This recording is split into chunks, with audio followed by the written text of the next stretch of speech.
Direto da redação.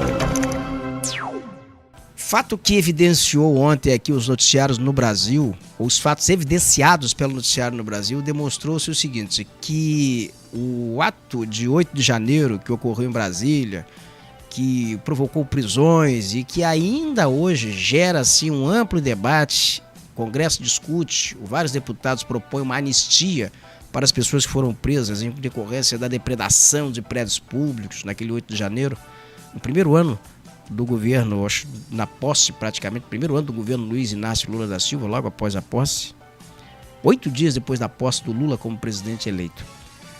Uma operação realizada ontem pela Polícia Federal, que foi deflagrada no momento em que estávamos fazendo o programa direto da redação, demonstrou que o ato de 8 de janeiro não foi um fato isolado em todo o contexto. Na sequência, nós tivemos recentemente um atentado à bomba, um homem que amarrou bomba pelo corpo e tentou provocar uma explosão na sede do Supremo Tribunal Federal, que tinha planos de matar o presidente, ou melhor, o ministro do Supremo Tribunal Federal, Alexandre de Moraes. E ontem, neste contexto, a Polícia Federal, ao deflagrar a operação contra-golpe, assim foi denominada, revelou o seguinte, que a situação ela é muito mais grave, que havia de fato um plano elaborado para um golpe de Estado envolvendo figuras que participaram do governo do ex-presidente Jair Bolsonaro e que um dos planos constava o planejamento de matar o presidente eleito Luiz Inácio Lula da Silva, seu vice Geraldo Alckmin e também o ministro Alexandre de Moraes por envenenamento. Então você vai conferir agora conosco aqui as várias etapas das informações e os bastidores dessa investigação e vai também aqui constatar o alto nível de gravidade por envolver oficiais do Exército. A reportagem que você vai conferir agora e na sequência, a reportagem inicial, é com Gabriel Brum. Um plano golpista planejava envenenar o presidente Lula e o ministro do Supremo Tribunal Federal, Alexandre de Moraes, em 2022, segundo a investigação da Polícia Federal. O vice-presidente Geraldo Alckmin também era alvo do plano de assassinato para dar um golpe de Estado. A operação contra o grupo criminoso foi autorizada pelo ministro Alexandre de Moraes, do Supremo Tribunal Federal. A decisão, divulgada na manhã desta terça-feira, tem trechos do relatório da investigação. Com os dados do celular do tenente-coronel Mauro Cid, os investigadores encontraram informações sobre a reunião em que o ex-presidente Jair Bolsonaro teria indicado alterações naquela minuta do golpe. Além disso, Mauro Cid e o coronel Marcelo Câmara acompanhavam uma operação de monitoramento do ministro Moraes, organizada pelo general de brigada da reserva, Mário Fernandes, que trabalhou no Palácio do Planalto no governo de Bolsonaro. Essa espionagem teria começado ainda em novembro de 2022, após uma reunião na casa do general Braga Neto, que foi candidato à vice-presidência na chapa de Bolsonaro. Foi num HD externo de Mário Fernandes que os policiais encontraram um arquivo com um plano detalhado, chamado Punhal Verde e Amarelo. Lá tinha a necessidade de levantamento da rotina e segurança dos alvos, que equipamentos seriam necessários, como celulares em nome de terceiros e armamentos, como metralhadora, lança-granadas e lança-rojão, este que é usado para combate a carros blindados. Segundo a PF, esse documento foi impresso no Palácio do Planalto em novembro de 2022 e, posteriormente, levado para o Palácio da Alvorada, residência oficial do então presidente da República, Jair Bolsonaro. Da Rádio Nacional em Brasília, Gabriel Brum. O que é um gabinete de crise? Você matou o presidente, vamos aqui simular o que seria isso. Matou o presidente, matou o vice, sumiria, tal, envenenou, não sei de que forma isso se daria inicialmente. Matou o ministro do Supremo Tribunal Federal, a partir dali teria um gabinete de crise para gerenciar a crise que isso despertaria. Porque você imagina uma ruptura institucional no Brasil, um golpe no Brasil, no país que é o Brasil hoje, que representa o país na América Latina, o que representa o Brasil hoje no contexto nacional, o Brasil que está entre as 20 maiores potências mundiais, o Brasil que hoje até está presidindo, está na presidência transitória do G20, acabou de encerrar ontem, praticamente no Rio de Janeiro, uma cúpula dos 20 países mais ricos do mundo. Então você imagina o que seria a repercussão de uma ruptura institucional, matando um presidente eleito, matando um vice-presidente eleito e ainda executando um ministro da Suprema Corte. O Brasil, no contexto nacional, ele se tornaria um pária para muitas nações. Talvez conseguisse algum nível de relação ainda com os Estados Unidos, talvez conseguisse.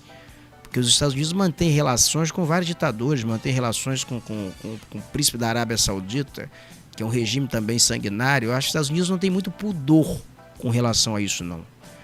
Com relação a estabelecer esse tipo de relação. Mas eu não sei se no contexto em que isso ocorreria, se talvez se estabelecesse.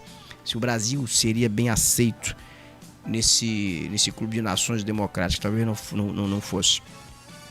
Mas isso criaria um incidente diplomático no contexto internacional mais enorme, se comportar isso tudo. Mas isso tinha participação de generais, cara. Ele tinha ali o general Heleno está apontado. E como é que a polícia, como é que se chega a esse nível de descoberta? Quais foram os passos? Foi a partir da prisão, da apreensão do telefone do Mauro Cid, que era ajudante de ordens do Bolsonaro. Então vai se mapeando, vai se conseguindo documento, vai se conseguindo uma série de coisas e vai se revelando o tamanho do que é isso e deve ter consequências jurídicas para todo mundo. Isso deve ter consequências jurídicas enormes, até mesmo para o próprio ex-presidente Jair Bolsonaro.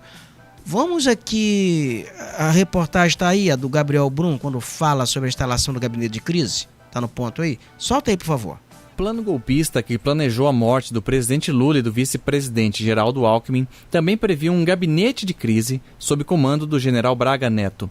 A investigação da Polícia Federal indicou ainda que o general Augusto Heleno assumiria como chefe de gabinete. As informações foram divulgadas nesta terça-feira, após o ministro do Supremo Tribunal Federal, Alexandre de Moraes, autorizar a operação contra-golpe, que prendeu 4 militares e um policial federal. Os detalhes do que seria o gabinete, caso o plano tivesse funcionado, foram encontrados num documento no celular do general da reserva Mário Fernandes. Ele mesmo faria parte da assessoria estratégica. O gabinete golpista teria o objetivo de lidar com a crise que surgiria a partir das ações dos próprios investigados. Outras pessoas são listadas na minuta desse gabinete: militares, policiais militares do Distrito Federal, um promotor de justiça militar e ex-assessores do ex-presidente Jair Bolsonaro. Entre eles, o coronel reformado do Exército, Idenobu Yatabe. Durante o governo Bolsonaro, ele trabalhou na presidência da Empresa Brasil de Comunicação. A assessoria de relações institucionais do gabinete golpista seria ocupada por Felipe Martins, que foi assessor de Bolsonaro na presidência. A reportagem entrou em contato com o coronel Yatabe, mas ele não respondeu. O advogado do general Braga Neto, Luiz Prata, disse que tomou conhecimento da operação por meio da mídia e que precisa ainda ter acesso à petição no STF para uma possível manifestação. A defesa do general Augusto Heleno informou que não vai se manifestar. Felipe Martins também não falou. Da Rádio Nacional em Brasília, Gabriel Brum. Esses atos todos, eles não podem ser assim, analisados como atos isolados ou atos assim, inofensivos ou atos sem maiores proporções ou incapazes de provocar uma ruptura institucional. Nós vamos lembrar aqui que a ditadura militar de 1964, ela conseguiu ser instaurada no Brasil inicialmente por um ato que aparentemente era isolado. O oficialato, os generais, assim, digamos, o topo da hierarquia do exército, das forças militares, não planejavam um golpe. Mas esse golpe ele acontece quando sai de forma isolada por parte de um general de Juiz de Fora, que era da região de Juiz de Fora. Ele sai de Juiz de Fora, desce em direção ao Rio de Janeiro, com os tanques de guerra. E a partir daí, então, a caserna ela se assanhou. Daí, então, o pessoal viu, o Jango fugiu, o Brizola, que era cunhado do Jango lá, estava lá convocando para fazer uma resistência. O Jango saiu, não queria derramamento de sangue, saiu fora, fugiu do país, então daí deixou aberturas militares, foram assumir o poder. Então a ditadura começa inicialmente, a ditadura militar que durou 25 anos, como um ato que aparentemente era inofensivo. E tinha apelo popular. O governo de Jango, o Brasil estava extremamente dividido e a ditadura, na sua fase inicial, encontrou apelo popular porque tinha um segmento no Brasil considerável que apoiava uma virada de mesa. com Jair Bolsonaro, no governo Jair Bolsonaro, ele também tinha apelo popular, agora recentemente.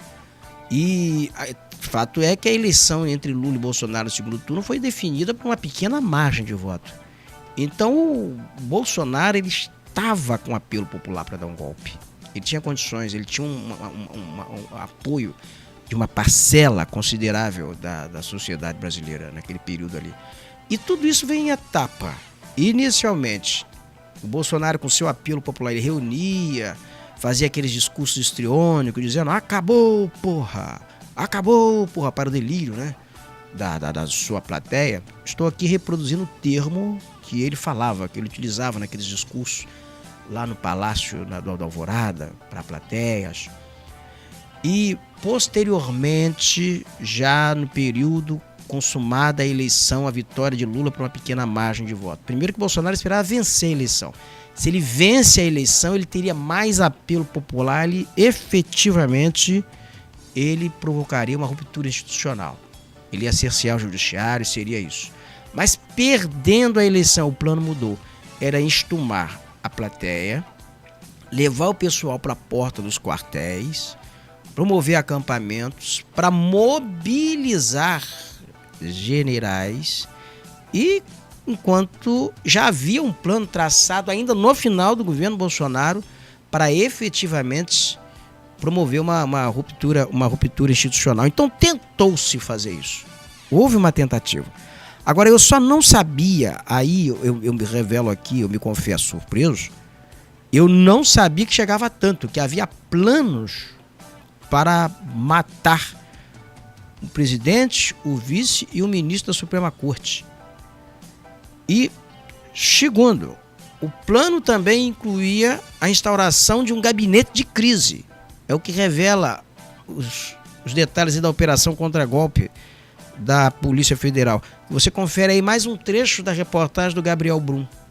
Olha, os policiais federais prenderam preventivamente 5 pessoas e cumpriram 3 mandados de busca e apreensão e 15 medidas coercitivas, entre elas a proibição, dos investigados conversarem e trocarem informações entre si, a apreensão dos passaportes, ou seja, proibição de deixarem o país e também a suspensão do exercício de suas funções públicas. Os mandados foram cumpridos no Rio de Janeiro, Goiás, Amazonas e no Distrito Federal e foram acompanhadas essas prisões por representantes do Exército, já que entre os presos 4 deles são militares. De acordo com a Polícia Federal, o objetivo dessa organização era impedir a posse do governo legitimamente eleito e também restringir as ações, restringir o livre exercício do judiciário. Para isso, teria se utilizado esse grupo de conhecimento técnico militar. Entre as ações, os policiais identificaram um plano chamado Punhal Verde Amarelo, que seria executado no dia 15 de dezembro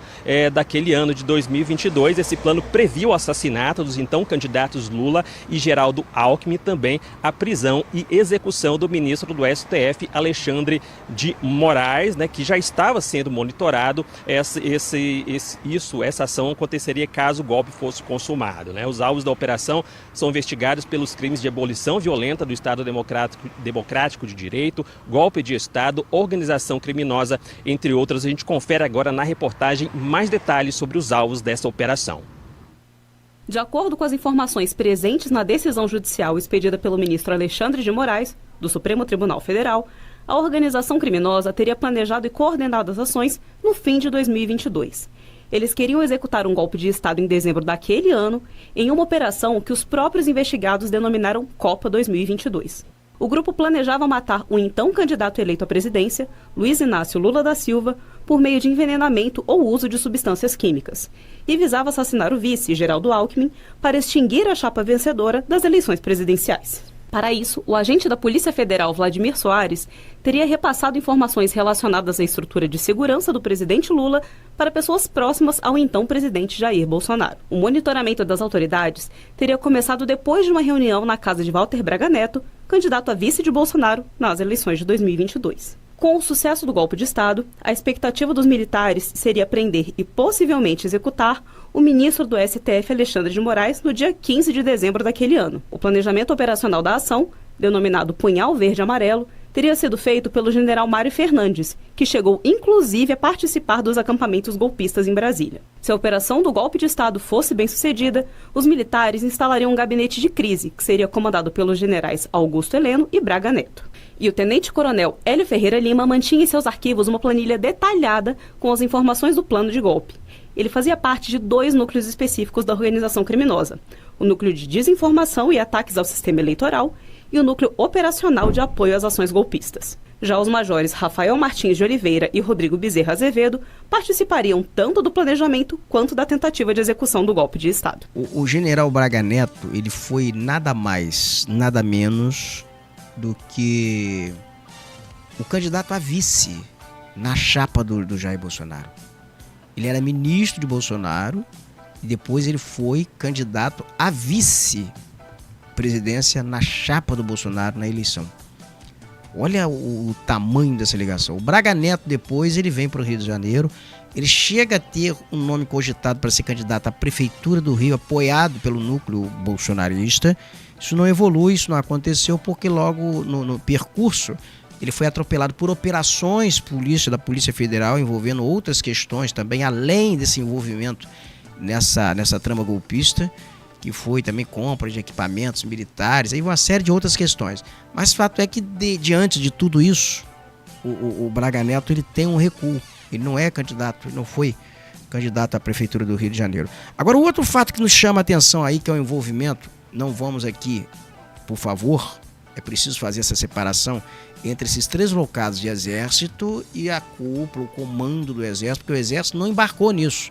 O exército não embarcou, a marinha não embarcou, a aeronáutica não embarcou. Então esse movimento foi de pessoas, foram de oficiais do exército, alguns até já de pijama, mas foram aproveitados no governo do Jair Bolsonaro, e também para o pessoal da ativa.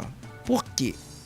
O núcleo disso tudo, as forças principais, a força motora que ia operar esse golpe, estava dentro do exército, são as forças especiais, são membros das forças chamadas forças Kids, ou os Kids pretos.